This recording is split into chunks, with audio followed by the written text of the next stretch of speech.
Welcome to Unboxing Logistics. I'm your host, Lori Boyer of EasyPost, and today we are going to be talking about something that's really interesting, actually. We are going to be going into the idea of moving from a brick and mortar store.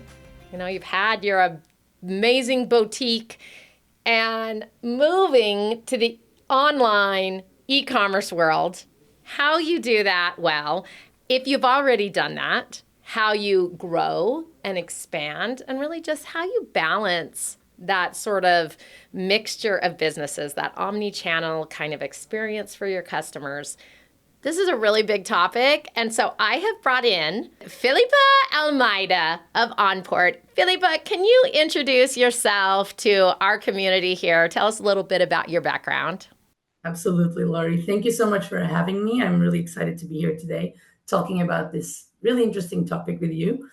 I'm a Chief Customer Officer at Onport. I have been working with retailers and e-commerce for the last 8 years. It's been an amazing journey. I started off in food retail. I decided to move into the world of e-commerce, and that's when I moved to Onport, initially as the head of customer success and support. And I am now the Chief Customer Officer, and very happy with this last challenge that I've embraced with them.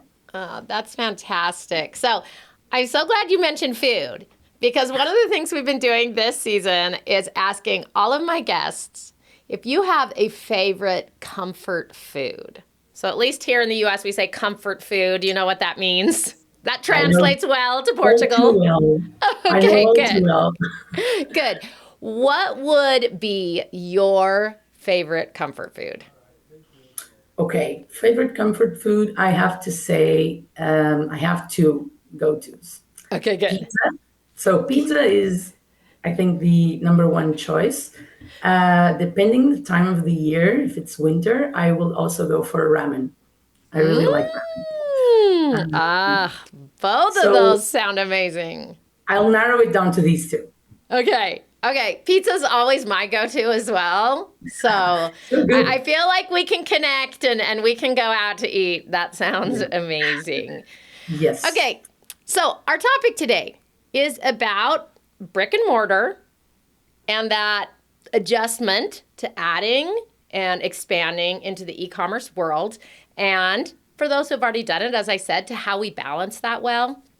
So if somebody's listening, if there's a member of our community out there and they've got like, oh, I only have 5 minutes, but I really want to hear what Filipa has to say, what are, one or two or three, what are some key takeaways you would want them to remember from our conversation if they don't remember anything else? All right. I think the first key takeaway that I think our listeners can take from this conversation is what are the most common challenges that brick and mortar retailers face when they're moving to e-commerce? What should they expect, and what is it that many of them have faced when doing this move? Also, what strategies can they adopt to make this transition more efficient? How can they choose between all the options that will be available in the market? What should they think about before? And also, what's the role of technology in all of this? How does technology fit in, and what is the value, and what's the role it plays in this shift to the online world? Okay, awesome. I am so excited to hear all of the answers to those. So this is going to be really fun.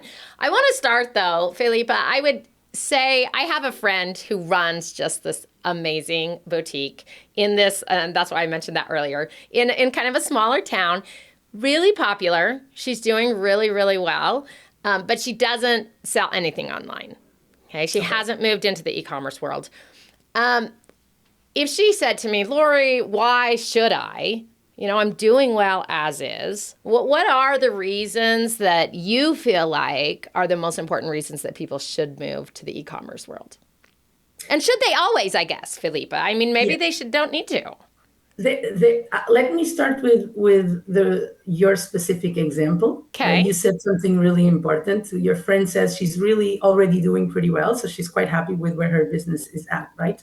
Mm-hmm. So even if it's not for the unmissable opportunity that online brings to any retailer wanting to expand their sales, expand their revenue.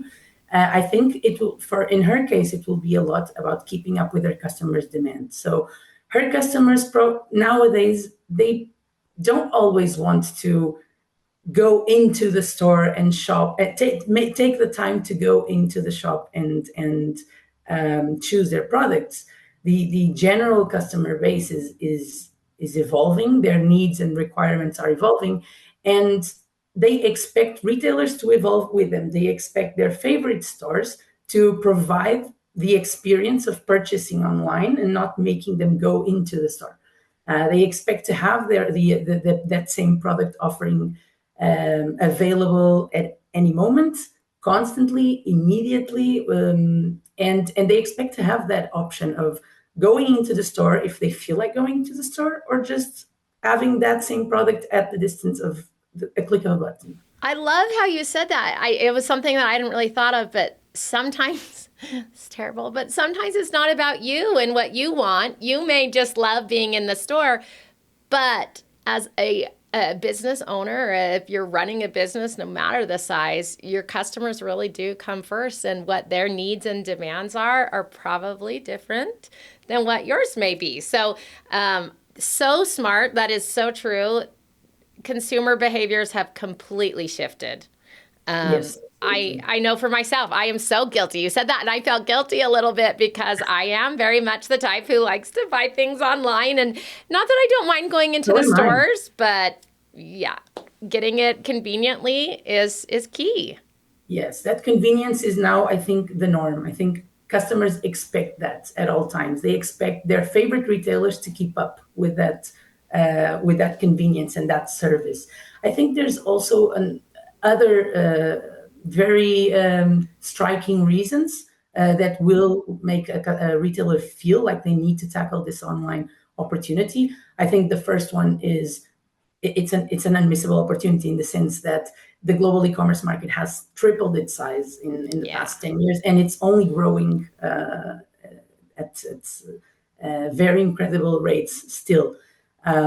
Also, I think retailers realize that they can now showcase their same range of products that they previously was only accessible to the hundreds, dozens, maybe thousands of customers that walk into their stores, and now they can showcase them to millions of customers that may stumble into their website or may find their stock available in marketplaces or other online retailers around the globe. They can reach customers that they would never reach before if they didn't make this move. Yeah, absolutely. E-commerce, global trade, it's huge and it's only growing. Those consumer behaviors, we've moved into this online world where people are very comfortable shopping online, and Absolutely. That is where the opportunity is. So let's say my friend then decides, okay, what am I going to tell her? What are the first steps she needs to take? How do you even get started? She has a website. Obviously, most brick and mortar places are going to already have a website and whatnot. So, what's next? I think next is trying to design what that what this distribution strategy should be. So what will it look like? What will the operation look like with two channels now? And what do you want for that? So do you want to have, like you were saying, most retailers already have an online store. Okay, do you want to stop there? Or do you want to then make you were saying your friend has a boutique. Okay, do you want to keep your online store, or do you want to reduce inventory risk by implementing a drop shipping model where you have the stock of your sellers, the stock of your favorite brands directly available in your platform without you having to buy from them? For those in our community who don't maybe know what drop shipping is, can you just give us a little explanation? What is the drop shipping model? The drop shipping is a very popular model that multi-vendor retailers are adopting to showcase their products online. What does this mean? Basically, the retailer, or let's call it the marketplace, reduces inventory risk by integrating the stock of their vendors, of their sellers, directly in their front end, in their product offering, from their warehouses, from their systems, but into their system, into their front end. So that with drop shipping automation technology, you are able to sell in your online boutique a multitude of different products, and this stock doesn't live with you. You don't hold the risk of that stock, and it's sitting with your sellers. In the end, you capture a commission, and that's how this works. Let's talk about, you mentioned marketplace. Okay, so what is a marketplace? For those who don't know, my friend here, Stacy, shout out Stacy. She may not even know exactly, what is a marketplace and how do you kind of sign up to be part of a marketplace? Generally speaking, a marketplace is an e-commerce platform that displays a range of products under one single stop shop for any customer looking to buy from a given category, or from if you're multi-category, then any customer wanting to shop online, really.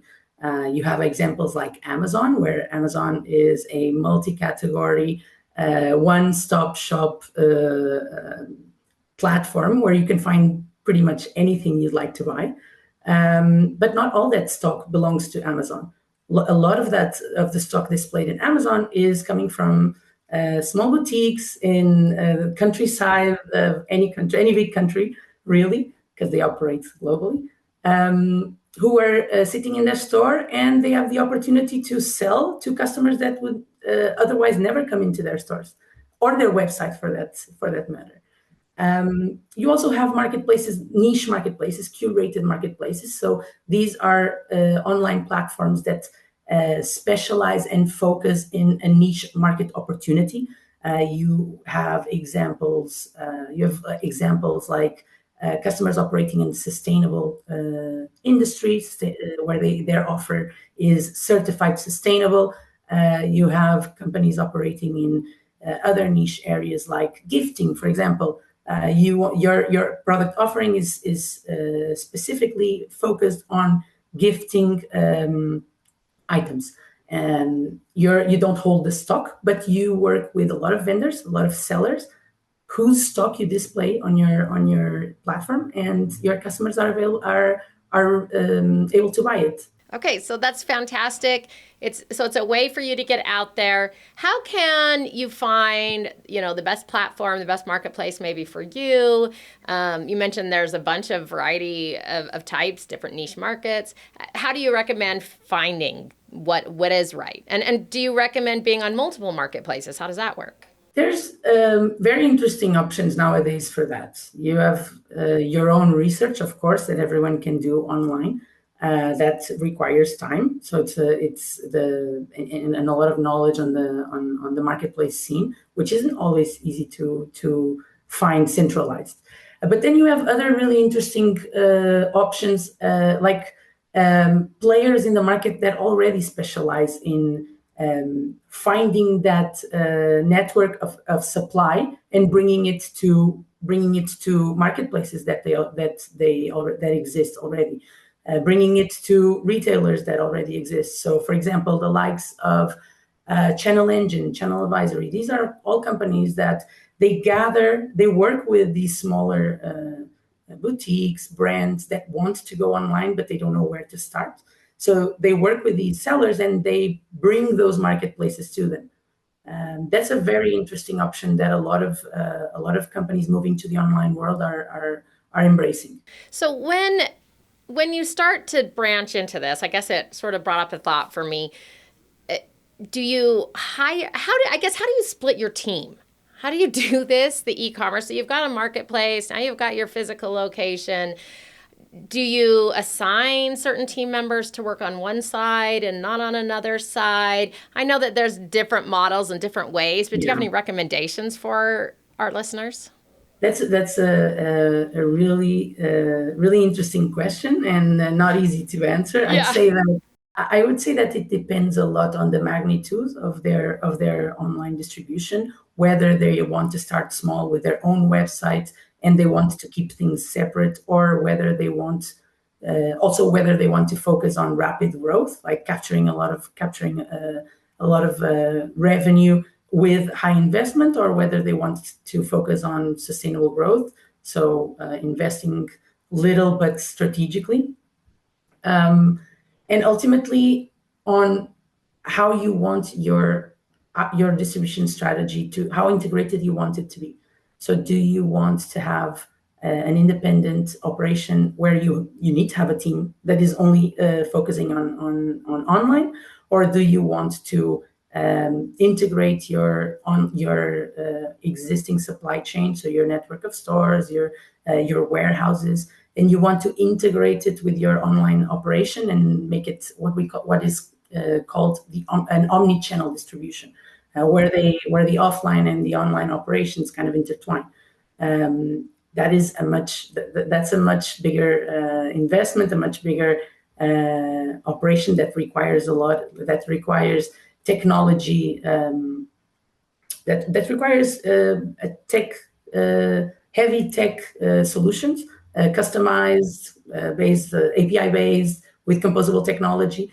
And it's of course something that requires a much bigger pool of resources. And then you can also choose to outsource part of your processes. You can focus on what you call your core, which is your assortment and your front end and your customer service, but then outsource things like shipping, like exactly like players like EasyPosts are currently doing. And I think that's again, it goes back to the point of how you want your distribution, what your distribution strategy looks like.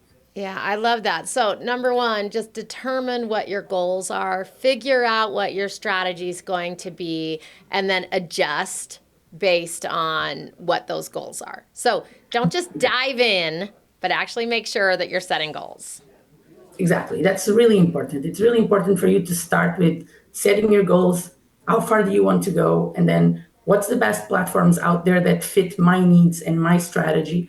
That's the second point that is really important for a retailer to look into. So, Filipa, what do you feel like as people start are their biggest challenges that they face as a newcomer to the e-commerce world? What are the options out there? Like what do they need to consider when designing their strategy? I think that's a really big one. Another one that they look at is, how do I navigate this offer? Like, how do I know what exactly is the best fit for me? What am I looking at? Another one that a lot of customers that I've had conversations with and that I've supported in the past have struggled with is, I've always controlled my experience in store, right? I know exactly what my customers can expect from the moment they come in, and I know the look on their faces when they go out. So I know if they're happy, if they're not. I know it. I control it. And when they move to the online, to e-commerce and to their online channels, they don't see it. They feel like they don't see it. They can't control it. So understanding how they can have that visibility and how they can get that perception is also another something that really weighs on them, and something that you're very familiar with. You've probably had these conversations in the past with other guests, is shipping. So shipping is something new, maybe not completely new, but new as a standard for them, and they don't have control over that part. Very, very rarely a company moving to the online also has their own distribution, their own transportation company. So that shipping side of it is really important. So what does shipping look like? How far do I want to go? Do I want to ship domestically? Do I want to ship cross-border? What does that entail if I'm shipping cross-border? What are the customs requirements? What are tax implications? It can be overwhelming, or very overwhelming, for a traditional retailer to take this step. And last but not least, I think another, and this comes from my experience with luxury fashion, is extending the customer experience ambition to online. I can give you an example. I worked on a project to integrate the operations of a very high-end luxury brand in Italy. And one of the things that they were really struggling with was, how am I going to know that my customers are going to feel the same exclusivity and personalization experience in when purchasing from me in a marketplace. Uh, that something that they've built on their own online, but they don't know how they're going to pass through to their customers when operating through a third party and a marketplace partner. So I remember that was something that was critical for them. A very simple example was the packaging. They had to make sure that their customers received their own packaging within the packaging of the marketplace. So they had to see the box. The box is value. The box is product for them, and that's all nuances to challenges that a retailer faces when they're moving to the online. It's navigating the unknown and a lot of the ambiguity that operating online may have for these retailers. Do you have any tips for the retailers then when it comes to, you mentioned, they may not know what options are out there, and they're navigating the unknown. They're losing control over things they felt like they had control. Um, how do they get resources? How do they figure out what to do? I think the choosing the right platform is a very important decision, and it's something that may resolve part of those other challenges, like the control side. So if that is something that they want to ensure, that they have data insights, customer data insights, that they have them in detail, that they have them at hand with a user-friendly dashboard and experience, that's something they can look for when they're looking at the different e-commerce platforms out there. So they should start isolating the critical requirements for their operation. So that could be one of them. Like, I really need a platform that gives me great data insights, customer data insights. That's what I'm looking for in this. It's a priority for me when moving to the online channels. Another one can be, I need a platform that is going to be really user friendly, because I don't have a tech team. I don't have developers or any tech savvy people in my teams right now. So I need something that is really user friendly. Something that they could also think about is, okay, I want to make sure that I have little barriers to integrating different marketplaces. They're a small retailer and they want to be present in a lot of marketplaces. So I want to make sure I want to have very little barriers to this. So I want to choose a platform that has a broad range of connectivity options with other technologies. Something that we see, I think, in the e-commerce platform scene is some players. I'll give the example of Shopify. Shopify has been really, I think, they've been doing a great job at understanding their customer base, understanding their customer requirements, anticipating some of those requirements and those needs, and then shifting towards adapting and evolving in that direction. Like, Shopify has become a very common, very top of mind choice for many retailers joining. They've created different subscription tiers for the different needs of their very wide customer base, and of the market that they serve, really. They have isolated critical key features that are typically required by those ICPs of those different subscription plans, and the platform, they've built it in a way that it's intuitive, it's user friendly, it has great, it lives in its own ecosystem. They have an app store where they make available third-party apps that provide services that complement the operation and the range of services that they offer themselves.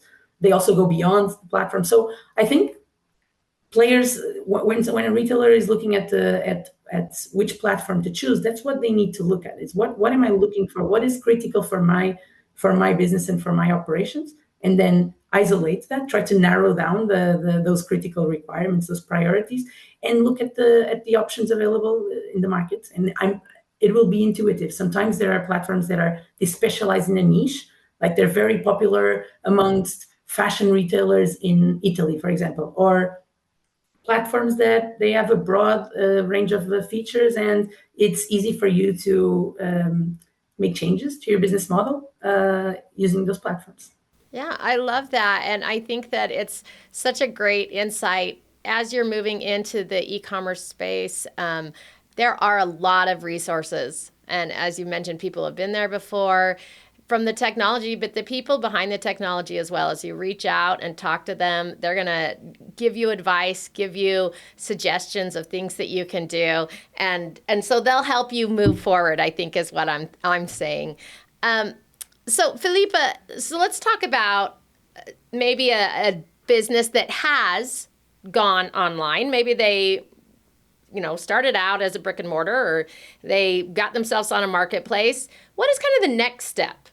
So you're saying we're doing pretty well. How do you expand that? What are the ways to continue scaling and growing? Top of mind for most retailers that tap into the e-commerce scene and that really want to continue growing is, I think, mapping out their possible routes, mapping out their options. What have they done already, and how can they grow that?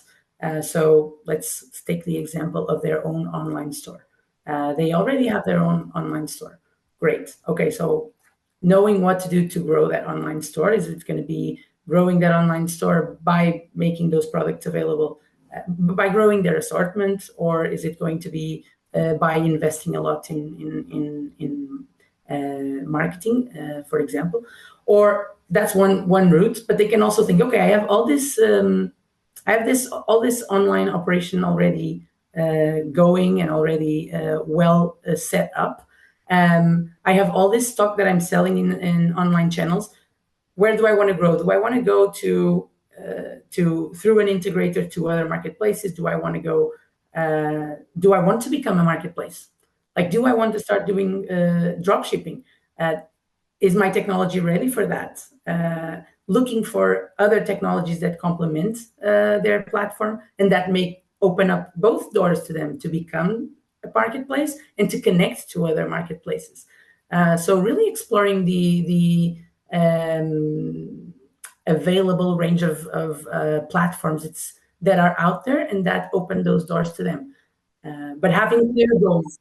Yeah, I was going to say, I like the idea of kind of deciding, am I wanting to expand my inventory, or am I wanting to expand my reach? Am I trying to get my current inventory out there more? Do I want to join multiple marketplaces? Am I wanting to spend more specifically on marketing? So kind of making your decision on your next step. And then it seems to me at this stage, technology and automation is going to become even more critical as we get into that omni-channel kind of experience. What, I guess, recommendations do you have around technology and automation? I think especially when it comes to kind of creating a similar customer experience online as in your actual brick and mortar store. Absolutely. The point around groundbreaking technology innovations like artificial intelligence, machine learning, incorporating that into your channels, both online and offline. I think that is absolutely important when you're looking to grow your operation. I think you can already see that at play in not only your optimizing your supply chain, so through inventory management, automations, making sure you have, for example, real-time stock updates throughout your entire supply chain, or you have the ability to automate drop shipping to your vendors so that they can become more and more efficient in supplying your orders, and you can provide a better service to your customers. But also automating processes through robotic task automation, and this really helps your customer service teams to provide better and better service, because they can shift their focus from routine daily tasks to strategical and more complex tasks. So knowing the technology, knowing where to implement that technology, and then following through with monetization and measuring results. I think that's right now that's key to sustainable growth across any online platform. Filipa, as we get into this kind of larger, you've grown a little bit with your online presence. How does automation and technology become even more important? And I guess what kind of specific areas do you feel like retailers should focus on automating at this point? The first thing that comes to mind is the increasing importance of profitability. Before the market,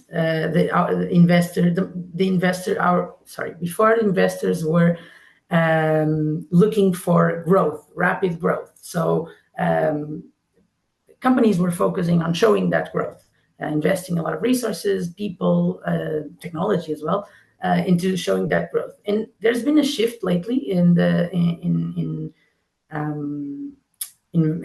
market to look for profitability more than rapid growth. And that's, I think, where technology and groundbreaking innovations like AI, machine learning really come to place. These solutions are key to helping you optimize your operations, achieve cost efficiency by making what were before routine tasks that required manual work, but they were quite simple, straightforward, rule-based, to using technology to perform those tasks instead of having a person there. So you have opportunities to do this across your entire supply chain and your entire fulfillment operations, like with inventory management, inventory syncing, order processing, return processing. There's a lot of manual tasks that before companies had to do, and now they can implement robotic process automation that will do that for them. And they can free up those resources to focus on other things. They're both improving the customer experience because they're becoming more competitive in their processing times, for example, or in the regarding stock. They're really minimizing their no stocks and out of stock sales. But also you see that in customer service. You have leaner and leaner customer service teams that are focusing in delivering value. They're delivering value because they're using their skill set to perform complex and strategic tasks rather than manual and routine and rule-based tasks. I kind of had an aha light bulb moment there because we're talking growth and I'm always talking scaling, growing. And you said something so cool. You said, look for opportunities for profitability growth, not just overall growth. And I think that's huge, Filipa. So often we're taking technology or whatever, thinking, okay, time to grow. That means more inventory, more storefronts, more.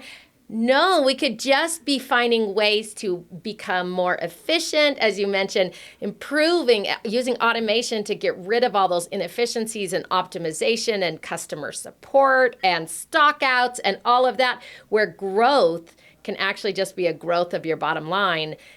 which is actually a reduction of all of that waste. So I just thought that was so cool. Yeah, it's becoming. I feel like the conversations around where, like you were saying, where to grow, where to go, where to grow, what to do, how to become more and more competitive. I think technology plays a huge role there, and coming from a so slightly biased opinion, coming from a platform that focuses exactly on that, on creating solutions, composable solutions, so something that you can build as you go, and that you can select, pick, and choose what makes sense to your operation and not. And having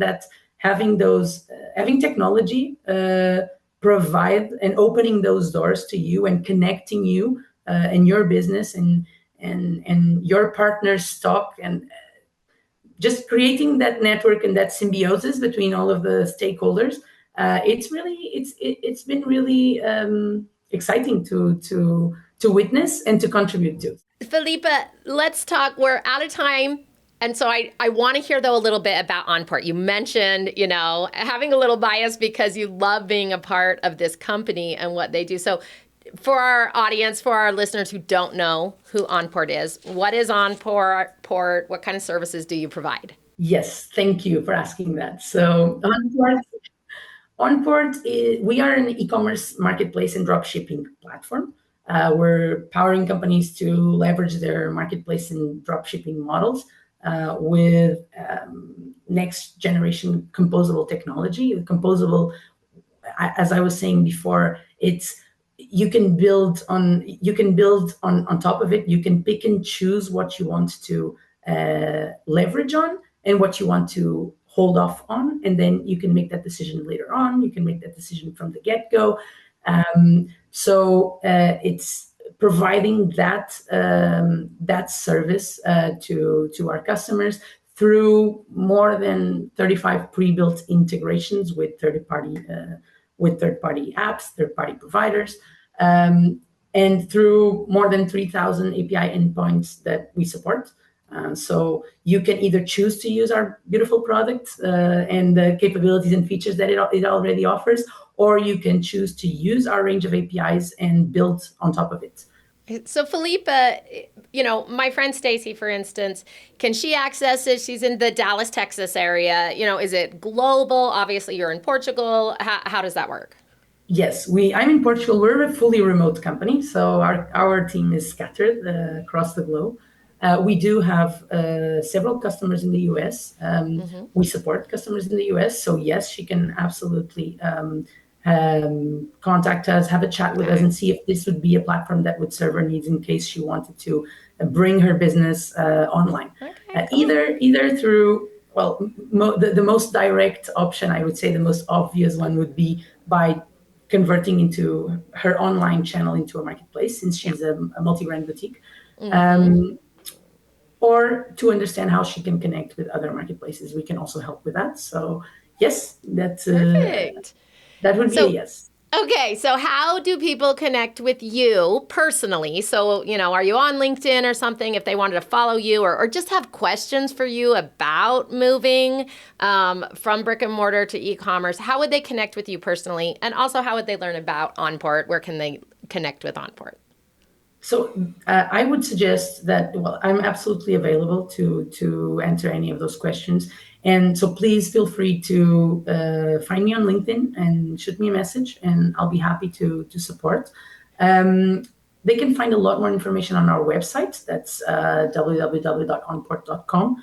There's also available channels on our website to contact us. So in case you're looking for a demo or just a chat to understand if it would be a good fit with your business, please do contact us, reach out. We're available to help and to help you figure all of this out. Awesome. This has been just a really great conversation. I think that there are so many of those, especially kind of smaller businesses, who are scared of this move to e-commerce. And so that's just a wealth of information. Really appreciate you today. Thank you so much for being here, and we'll be excited to talk to you soon. Thank you, Laurie. The pleasure was mine. It was great talking to you, and I'm looking forward to speaking soon. Perfect. See you, everyone. Bye bye.